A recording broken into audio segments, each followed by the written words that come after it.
लोग कहते हैं कि सब तीर्थ बार बार, गंगा सागर एक बार। मैं भी कुछ दिनों पहले गंगा सागर घूम के आया। इस वीडियो में मैं अपना जर्नी एक्सपीरियंस शेयर करूंगा और आपको भी बताऊंगा कि आप कैसे गंगा सागर पहुंच सकते हो बहुत ही कम पैसे में और बहुत ही कम समय में। हेलो दोस्तों, आप सभी का स्वागत है मेरे चैनल पे। अभी मैं हूँ बौखली के बीच पे। ये मैं बीच में अभी चल रहा हूँ। जैसे कि आपने थंबनेल में देखा है, मैं गंगा सागर गया था और गंगा सागर से ही इधर आया हूँ। मैं घर से निकला था 16 दिसंबर 2022। आज है 17 दिसंबर। सुबह के 6 बज रहे और 7 बजे का मेरा ट्रेन है, इसलिए जल्दी जल्दी जा रहा हूँ। आप इंडिया में कहीं से भी आओ, लेकिन आपको सियालदह स्टेशन ही आना पड़ेगा सबसे पहले, अगर आप ट्रेन से जाते हो तो। और इसके अलावा बस है, पर्सनल गाड़ी है और एक नया रूट ऑप्शन भी है जो कि हमारे कोलकाता की बाबूघाट से छोड़ता है। एक स्पीड बोट, एक्चुअली वो आता है पूरा गंगा सागर तक। सियालदह से बहुत सारे ट्रेन काकद्वीप के लिए निकलता है या फिर नामखाना के लिए भी ट्रेन जाता है, लेकिन काकद्वीप में आपको उतरना है और काकद्वीप जाने के लिए आपको नामखाना लोकल मिलेगा या फिर लक्ष्मीकांतपुर या वाला ट्रेन पकड़ना है आपको सियालदह सेक्शन से। तो हमने अपना ट्रेन पकड़ा सुबह 7:15 पे नामखाना के लिए, जो कि हमें लेके जाएगा काकद्वीप स्टेशन तक। लगभग 1 घंटे 50 मिनट ट्रेन राइड के बाद हम लोग पहुँचे लक्ष्मीकांतपुर। यहाँ पे 15 मिनट का हॉल्ट था। इस हॉल्ट के बाद ये ट्रेन आगे नामखाना तक जाएगा और इसी ट्रेन से हम लोग पहुँचे काकद्वीप पर अगले 40 मिनट में।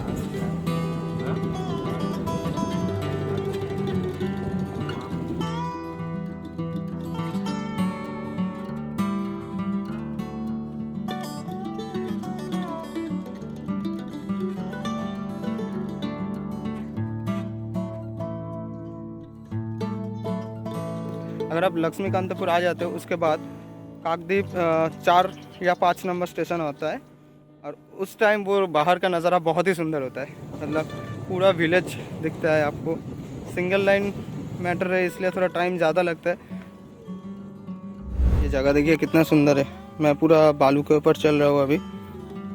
ये देखिए, ये अभी शाम का टाइम है, शाम के 4 बज रहे हैं। अभी सनसेट हो रहा है और ये है बौखली का बीच और ये पूरा जो जंगल एरिया है वो, और ये पूरा खाली बीच है जहाँ पे मैं अभी चल रहा हूँ। मैंने अपना बैग थोड़ा देर के लिए यहाँ पे रख दिया। आसपास भी कोई नहीं है, अच्छा लग रहा है। अगर आप कभी भी अकेले आते हो तो ऐसा जगह शायद से आपको अच्छा लगे। स्टेशन पे उतरने के बाद बाहर ही आपको टोटो मिल जाएगा जो आपको 20 रुपया करके लेगा, lot number 8 jetty Ghat. But मैं आपको सजेस्ट ये करूँगा कि अगर आप लोग फैमिली के साथ नहीं हो तो थोड़ा चल के मेन रोड तक आओ, वहाँ से आपको 15 रुपये में टोटो मिल जाएगा वही जेटी घाट तक जाने के लिए। 5 रुपया ज़्यादा लेगा, 20 या 30 मीटर डिस्टेंस के लिए 5 रुपया ज़्यादा लेगा। मैंने तो पैसा बचाया। फिर वहाँ पे आने के बाद हम लोगों ने टोटो पकड़ा। टोटो पकड़ के हम पहुँचे लॉट नंबर 8 जेटी घाट।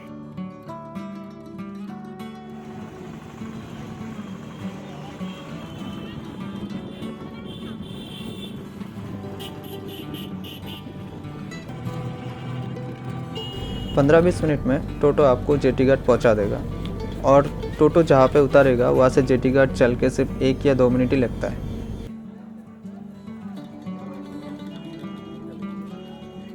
दिसंबर का महीना था, 1 महीना बाद ही यहाँ पे मेला लगने वाला है, इसलिए अभी से ही श्रद्धालु लोग आने लगे हैं।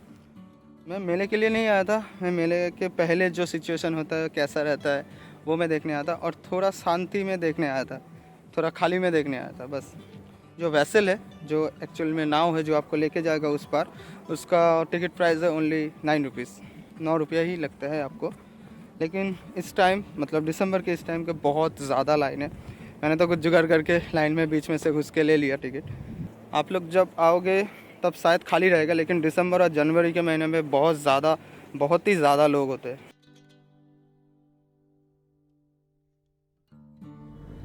डेढ़ घंटा लाइन देने के बाद और 2 नाव छोड़ने के बाद हमें फाइनली मौका मिला वेसल में चढ़ने का। इसमें भी बहुत ज़्यादा लोग हुए थे, बहुत ज़्यादा श्रद्धालु लोग जा रहे थे। ये सब लोग एक ही दिन में जाते, एक ही दिन में वापस आ जाते। मतलब सुबह को निकलते, फिर गंगा सागर मंदिर में पूजा दे के शाम को वापस आ जाते हैं। आपको ये वाला नाव पकड़ने के लिए इसका टाइमिंग थोड़ा मैटर करता है। जब हाई टाइड होता है तो तभी ये वैसल चलता है, जब लो टाइड होता है तो वैसल नहीं चलता है। इसका टाइमिंग आपको कैसे पता चलेगा, मेरा वीडियो के डिस्क्रिप्शन में लिंक है, उस लिंक से उस ऐप को डाउनलोड कीजिए। वो कोई स्पॉन्सर लिंक नहीं है, एकदम प्ले स्टोर का लिंक है।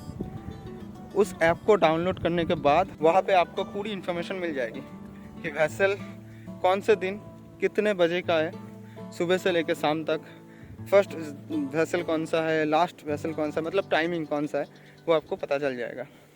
और सागर आइलैंड की चारों तरफ से जो भी वैसल चलता है, मैं तो अभी लॉट नंबर 8 से जा रहा हूँ और आने के टाइम पे दूसरी जगह से आऊँगा वापस।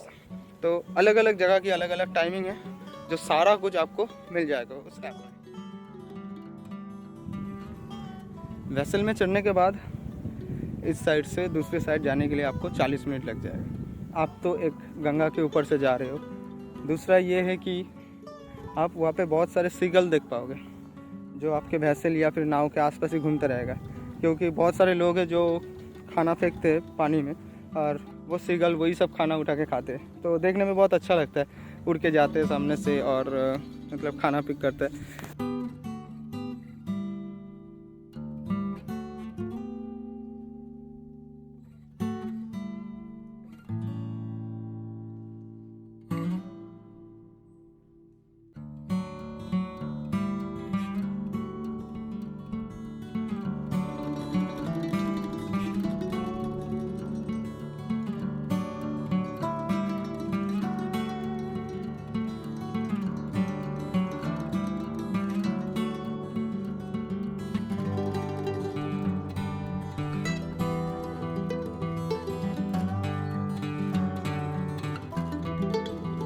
से फिर मैं उतरा।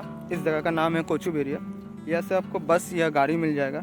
पहले तो यहाँ पे एक सिस्टम है रिज़र्व गाड़ी का, जो एकदम कांटेक्ट कर लेगा आपसे कि आपको पिक करेगा फिर आपको छोड़ेगा। वो सेम डे भी हो सकता है या फिर अगले दिन भी हो सकता है, वो आपको थोड़ा बात करना पड़ेगा। 2500-3000 रुपये का कुछ पैकेज है। सेकंड ऑप्शन ये है कि आप गाड़ी बुक करो जो आपको छोड़ के आ जाएगा, वो भी रिज़र्व वाला ही ऑप्शन है, वन साइड ड्रॉप करेगा, लेकिन उसका भी चार्जेस वही सेम 1500-2000 हज़ार के आसपास आ जाएगा। 3 नंबर ऑप्शन है कि आप शेयर कार में जा सकते हो, शेयर कार या फिर शेयर ऑटो। मैंने ऑटो किया था जिसका चार्जेस था 50 रुपया पर हेड, लेकिन ये क्या है कि ये आपको बस स्टैंड तक छोड़ेगा। बस स्टैंड से मंदिर तक आपको 10 रुपया या फिर 15 रुपया और देना पड़ेगा टोटो में, जो आपको मंदिर तक लेके जाएगा। और अगला ऑप्शन ये है कि आपको बस मिलेगा, आप बस से जाओ। बस में थोड़ा जर्नी ज़्यादा होगा, जर्नी मतलब जर्किंग थोड़ा ज़्यादा होगा, इसलिए मैं बस में नहीं गया, थोड़ा मेरा मोशन सिकनेस का प्रॉब्लम है इसलिए। लेकिन बस में भी वही सेम आएगा, थोड़ा पैसा और कम लगेगा, लाइक 40 रुपये के आसपास भाड़ा हो सकता है बस में। मैं जब गया था उस टाइम पे बस पूरा फुल था। मान लीजिए कि एक बस अभी फुल है, वो निकलने वाला है, और आधे घंटे बाद दूसरा बस है और वो भी पूरा फुल था, इसलिए तो बस का ऑप्शन मैंने छोड़ ही दिया।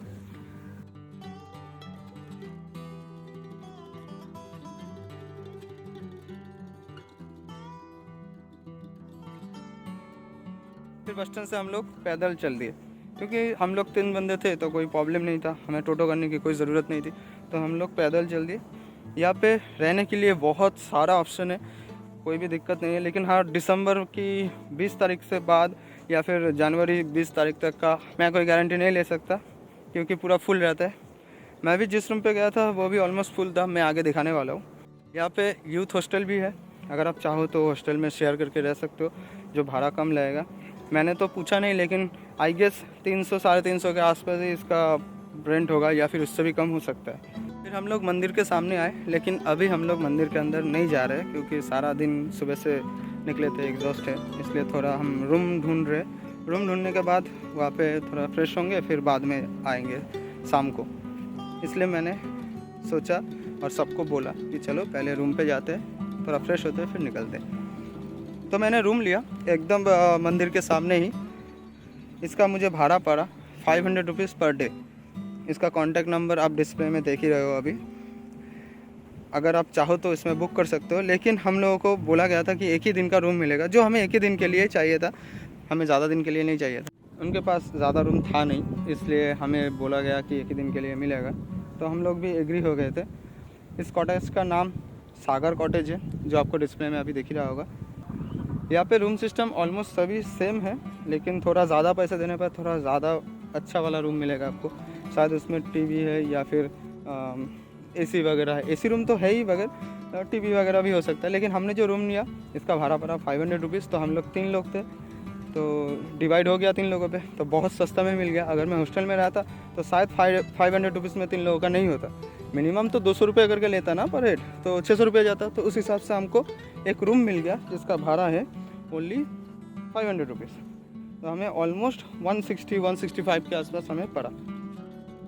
रूम पे आने के बाद हम लोग बैग रखे, अपना जूता चेंज किया, मतलब स्लीपर पहना, और उसके बाद हम लोग चल दिए बीच की तरफ। मेरा सबसे पहला मोटिव मेरे इस ट्रिप में ये था कि मैं समुंदर देखने वाला हूँ और मैं समुंदर देखना चाहता हूँ एक्चुअली। तो इसलिए हम लोगों ने सोचा कि चलो पहले समुंदर देख के आते हैं। तो हम लोग रूम से निकले और सीधा चल दिए समुंदर की तरफ। ये वाला गंगासागर के समुंदर में ज़्यादा कुछ है नहीं, ज़्यादा कुछ क्या, कुछ भी नहीं है। नॉर्मल लोग आते हैं, स्नान करते, मतलब पूर्ण स्नान करते और फिर पूजा देते और फिर चले जाते। यहाँ पे ऐसा कुछ नहीं है, आपको बीच में कुछ खाने के लिए नहीं मिलेगा, कुछ देखने के लिए नहीं। नॉर्मल बीच है। आपको अगर अच्छा लगता है कुछ टाइम स्पेंड करना खुद के साथ, तो ये वाला बीच आपके लिए है। मंदिर तो है ही, जो पूजा पाठ करने के लिए आते हैं या फिर पूर्ण स्नान करने के लिए आते हैं उनके लिए तो ये मंदिर, ये वाला बीच है ही। लेकिन आप खुद के लिए भी समय दे सकते हो, एक ऐसी जगह जहाँ पे कोई आपको डिस्टर्ब करने वाला नहीं हो।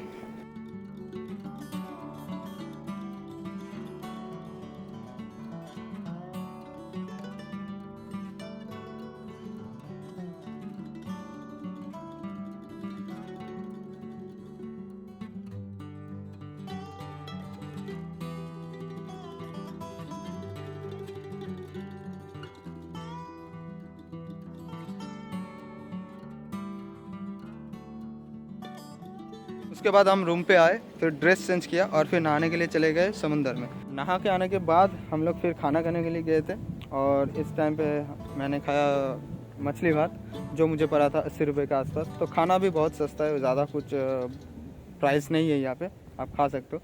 और एकदम मेरे रूम के बाहर ही बहुत सारे ऑप्शन थे। एकदम मंदिर के सामने मैंने रूम लिया था और मंदिर के सामने जो रोड है जो एकदम सीधा समुंदर की तरफ जाते हैं, उस रोड के दोनों साइड पे बहुत सारे शॉप है जहाँ से आप खाना ले सकते हो या फिर कुछ सुवेनियर ले सकते हो, शॉपिंग कर सकते हो। इसके लिए ये वाला जगह सही है। तो उस जगह पे हमने खाना खाया, बहुत ही सस्ता था। लेकिन हाँ, जो फेस्टिवल टाइम होगा, जो मेला का टाइम होगा, उस टाइम पे थोड़ा प्राइस हाई रह सकता है। ये मैंने दुकानदार से भी कंफर्म किया था। हम शाम तक रेस्ट कर रहे थे, फिर अंधेरा आने के टाइम पे हम लोग थोड़ा बीच पे गए थे। कुछ देखने के लिए था नहीं, इसलिए मैंने शूट नहीं किया। इसके बाद हम लोग गए मंदिर में। थोड़ी देर बाद आरती शुरू ही होने वाला था। शाम को जो आरती होता है वो हमेशा 7 बजे ही होता है, ये ध्यान पे रखना चाहिए। मैं भूल गया था, इसलिए मैं उस टाइम को देख नहीं पाया और मैंने किसी से पूछा नहीं था, इसलिए मेरे से गलती हो गया। तो अगर आप शाम को आरती देखना चाहते हो तो वो शाम को 7 बजे ही होता है। लेकिन मैं मंदिर में गया था, मंदिर में भगवान का दर्शन किया।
थोड़ा समय मंदिर में बिताने के बाद हम लोग चले गए फिर रूम पे जाने के बाद हम लोग खाना खा के सो गए। मतलब खाना हम बाहर से ले लिए थे, अंदर खाना खा के सो गए, क्योंकि अगले सुबह मतलब आज सुबह हमें कुछ और करना था, कुछ और सोच रहे थे, इसलिए हमने कल रात ज़्यादा कुछ किया नहीं।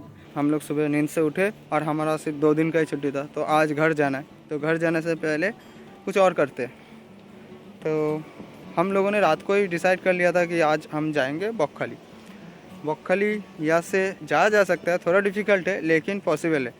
और हम लोग जा रहे एक दूसरी जगह से, लॉट नंबर 8 जेटी घाट से हम आए थे कोचुवेरिया।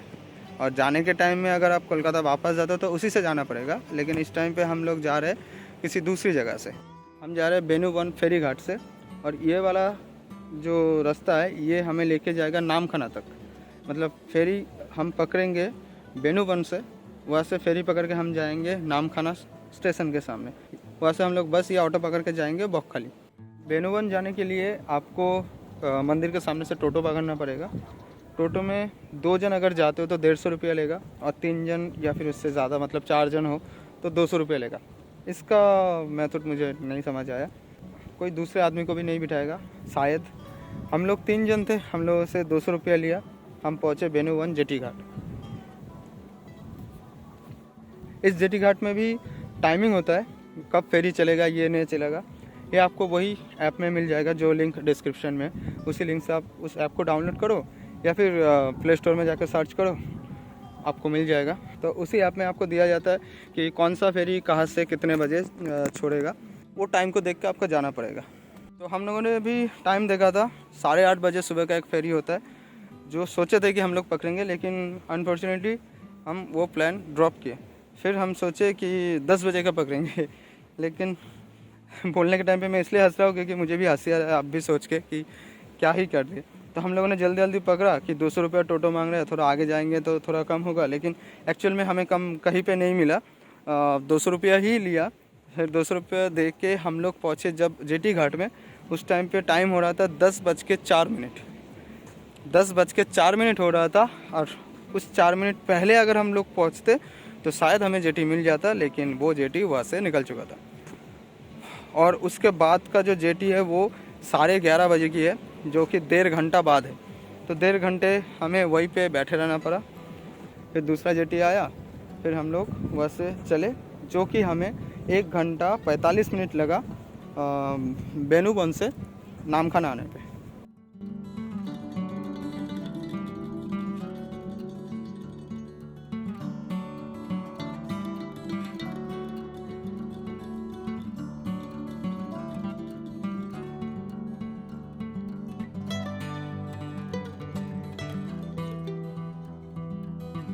ये वाला फेरी से नामखाना पहुंचने तक हमें टाइम लगा 1 घंटा 40 मिनट, और 5-10 मिनट इधर उधर भी हो सकता है। ये कोई लग्जरियस फेरी नहीं है, जैसे लोकल लोग यूज़ करते वैसा ही फेरी है, सिर्फ इसमें टाइम ज़्यादा लगता है, इसका भाड़ा भी ज़्यादा लगता है।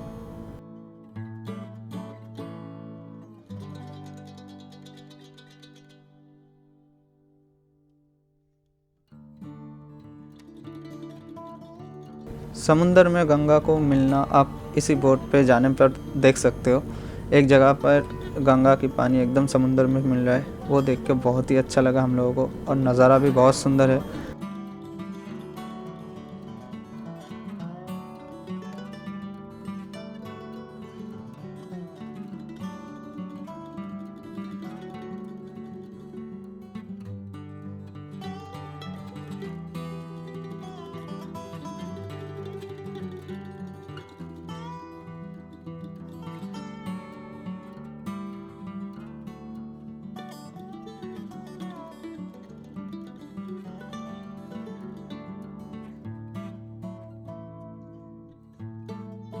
मैंने तो भाड़ा ही नहीं बोला।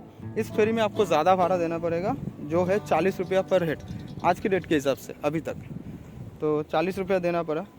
फिर हम लोग जब नामखाना आए, नामखाना पे आके आप टोटो कीजिए, बोलिए बस स्टैंड पे जाना है, 10 रुपया लेगा। फिर बस से आप लोग बॉक्खाली आ सकते हो, जो कि वो भी 40 मिनट या 50 मिनट के आसपास है। थोड़ा हेक्टिक है, थोड़ा समय ज़्यादा लगता है, लेकिन ऑप्शन है कि आप गंगा सागर, बॉक्खाली या फिर मौसुनी एक साथ कर सकते हो। हमने टोटो पकड़ा, टोटो में 10 रुपया लिया पर हेड। बस स्टैंड पहुँचे, वहाँ से हमने फिर ऑटो पकड़ा जो 40 रुपया लिया पर हेड, और 30-31 किलोमीटर का रास्ता था जो हमको 40 मिनट में पहुँचा दिया। बॉक्खाली पहुँच के हम लोगों का कुछ भी प्लान नहीं था। हम लोग बॉक्खाली पहुँचे थे दोपहर 2 बजे। शाम की 7:45 को हमारा ट्रेन है घर वापसी का। तो बौखली पहुंच के हम लोगों ने दोपहर का लंच किया। लंच करने के बाद बीच पे आए, थोड़ा सा एक छाव जगह देखा, वहाँ पे बैठे, टाइम बिताया। बौखली का बीच अभी बहुत ही क्वाइट है। मैं बोल रहा हूँ 2022 को दिसंबर में भी बोल रहा हूँ, अभी बहुत ही क्वाइट है। आप मेरे पूरा पीछे देख पा रहे होंगे, कोई भी लोग नहीं है। अगर आप खुद को समय देना चाहते हो तो Baukhali is the best option. कभी भी आओ, एक दिन में आके आप एक दिन में भी वापस जा सकते हो। और ये शाम के टाइम में, ओहो, ये सूरज को देखो आप, कितना प्यारा लग रहा है ये वाला सूरज, मतलब अभी सनसेट में बहुत ही प्यारा लग रहा है। तो ये सब आप देख सकते हो एक दिन में आके। सो बौखली का कुछ ये ब्लॉग नहीं था, हम लोग गंगा सागर गए थे, एक छोटा सा एक वीडियो था। मुझे लगा शायद आप लोगों के साथ ये एक्सपीरियंस शेयर करके कुछ फ़ायदा हो जाए आप लोगों को भी, आने का रास्ता या फिर जाने का रास्ता। अगर आप गंगा सागर आते हो तो वो फेरी का ऐप डाउनलोड कर लीजिएगा, क्योंकि उसमें पूरा इन्फॉर्मेशन रहता है कि कब फेरी छोड़ेगा और कब फेरी वापस आएगा, मतलब इस साइड से कब जाएगा, उस साइड से कब आएगा, ये सब उसमें लिखा हुआ रहता है। एक बात है, अगर आप कल जा रहे हो फेरी में तो आज आपको अपडेट आ जाएगा, एक दिन पहले ही अपडेट आता है, क्योंकि मैंने बोला कि टाइड के ऊपर निर्भर करता है कि अगर हाई टाइड होगा तभी चलेगा, लो टाइड होगा तो नहीं चलेगा। अभी बात करते हैं खर्चे के बारे में कि अगर मैं गंगा सागर करता हूँ, गंगा सागर आने जाने का खर्चा, रहने का खर्चा कैसा है, तो मैं आपको सिंपल बात बोलूँगा। मुझे पता नहीं कि आप लोगों का घर कहाँ पे है, उस हिसाब से डिस्टेंस आप मेंटेन करके सियालदह स्टेशन आ जाओ। सियालदह स्टेशन से 25 रुपये लेगा। काकद्वीप आ जाओ। काकद्वीप पे आप बाहर निकलो, एकदम स्टेशन के सामने से ऑटो मत लो, थोड़ा रोड पे जाओ, वहाँ से 15 रुपये लेगा टोटो से जाके आप 9 रुपये लेगा जेटी, और फिर 50 रुपये लेगा ऑटो गंगा सागर तक जाने के लिए। और अगर आपको थोड़ा चलने में प्रॉब्लम है तो आप गाड़ी कर सकते हो, अपना रिजर्वेशन या अपने हिसाब से कीजिए, नहीं तो बस स्टैंड तक आप ऑटो में जाओ, फिर बस स्टैंड से टोटो भी ले सकते हो, वो भी ऑप्शन है आपके पास। तो एक साइड अगर ये हुआ तो इसका ×2 हो जाएगा, तो रिटर्न भी हो जाएगा। बहुत ही कम पैसे में मैंने कर लिया। और अगर आप गंगा सागर से बौखली आना चाहते हो तो उसमें थोड़ा सा पैसा आपको ज़्यादा जाएगा, क्योंकि टोटो के अलावा कोई भी ऑप्शन नहीं है। टोटो से आपको जेटी का आना पड़ेगा, जो कि 200 रुपया लेगा एज़ मिनिमम, मुझे जितना लग रहा है। फिर जेटी में आपको 40 रुपया देना पड़ेगा, 1.5 घंटे का जर्नी। फिर 10 रुपया टोटो, या फिर आप पैदल भी जा सकते हो, लेकिन थोड़ा सा दूर है, 2-2.5 किलोमीटर। तो वहाँ पे आपको जाना पड़ेगा, बस स्टैंड पे आपको जाना पड़ेगा। बस स्टैंड पहुँचने के बाद आप वहाँ से बस ले सकते हो, ऑटो ले सकते हो, कुछ भी लो, 50 या 60 रुपये के अंदर ही आप बौखली पहुँच जाओगे। और अगर आपको बौखली से रिटर्न जाना है कोलकाता तो एज सिंपल एज दैट, 50 रुपये लेगा। फिर आप बस या ऑटो से उतर के स्टेशन पैदल जाओ, 2 मिनट का रास्ता है। ट्रेन में फिर 25 रुपये सियालदह, और अब जहाँ से भी आ रहे हो उसका हिसाब कैलकुलेशन कर लो। बहुत ही मज़ा आया, एक छोटा ट्रिप, 2 दिन का इस छुट्टी था मेरा। हर टाइम मैं पहाड़ों में जाता हूँ, लेकिन इस बार थोड़ा समंदर देखने का मन कर रहा था, बस आ गया। घर के सामने ही है, इसलिए ज़्यादा कुछ दूर नहीं गया। अगर आपने मेरा वीडियो यहाँ तक देख लिया तो प्लीज़ लाइक कीजिएगा। तो फिर मिलते हैं मेरे नेक्स्ट वीडियो में, तब तक के लिए